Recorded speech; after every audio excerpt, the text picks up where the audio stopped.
आची chicken मसाला। इन सभी से निरंतर तरीके से संपर्क बनाए हुए हैं।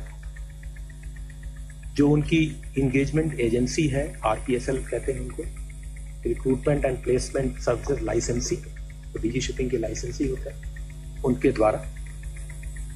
जो हमारी भारतीय मिशन है इन कंट्रीज में, उनके द्वारा, और जो भी और स्टेक होल्डर हैं उनके द्वारा, इन सभी से संपर्क लगातार बना हुआ है।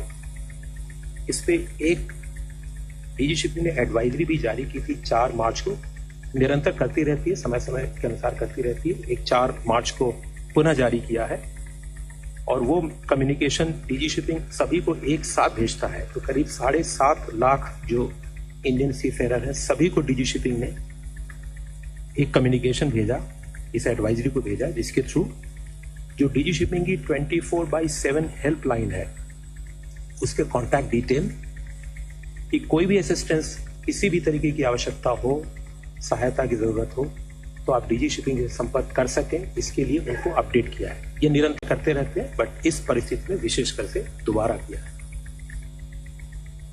इसके अलावा 28 फरवरी से डीजी शिपिंग की जो 24/7 कंट्रोल रूम है, डीजी कॉम सेंटर बोलते हैं उसको, उसमें 28 फरवरी के बाद, ये निरंतर चलती है, पूरे साल चलती है, बट 28 फरवरी के बाद से इस सेंटर में करीब 2425 कॉल रिसीव हुई हैं और करीब 4,500 ईमेल रिसीव हुए डिफरेंट सीफेरर से, सीफेरर के फैमिली मेंबर से और अदर स्टेक होल्डर से, किसी भी प्रकार की सूचना की जानकारी के लिए या किसी मदद के लिए। और इसी संदर्भ में डीजी शिपिंग ने जो भारतीय नाविक हैं गल्फ रीजन में, जिनका एम्प्लॉयमेंट का टर्म खत्म हो गया, वो साइन ऑफ कर चुके हैं शिप से, उसमें करीब 200-225 के फैमिली मेंबर से और अदर स्टेक होल्डर से किसी भी प्रकार की किया, और वो भी हमारी एम्बेसीज के क्लोज कोऑर्डिनेशन के साथ किया। और जैसा मैंने बताया, मैं इसको रिआइटरेट कर रहा हूं, दोबारा बोल रहा हूं कि सारे भारतीय वेसल्स और सारे उस पे भारतीय नाविक, उनकी एक्टिव मॉनिटरिंग हो रही है, जिससे उनकी सेफ्टी और सिक्योरिटी इंश्योर हो सके।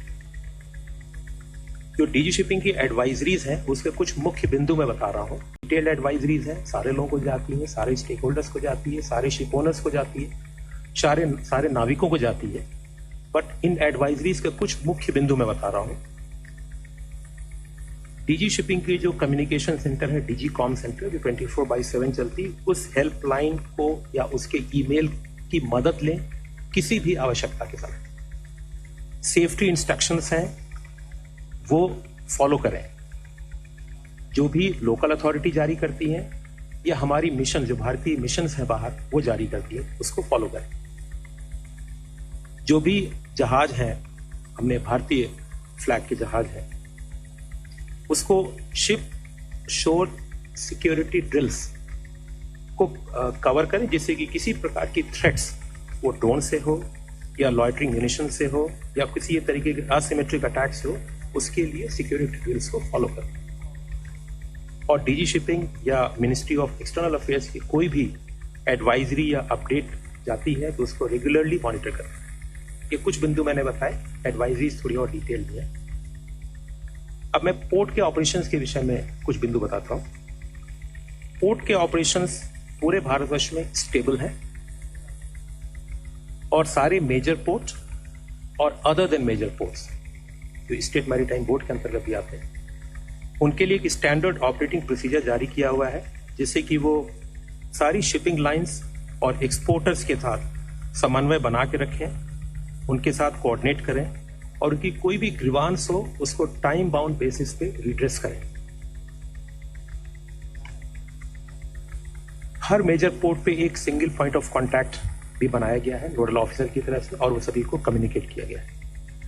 एलपीजी वेसल्स को, एलपीजी कैरियर वेसल्स को मेजर पोर्ट्स पे प्रायोरिटी बर्थिंग दी गई है, और ports have also implemented facilitation measures such as permitting storage of affected Middle East bound cargo as transshipment cargo, allotting additional storage space, ad hoc vessel berthing, prioritizing handling of perishable and returning export cargo, expediting back to town movement in coordination with customs, and enhancing bunkering support wherever feasible.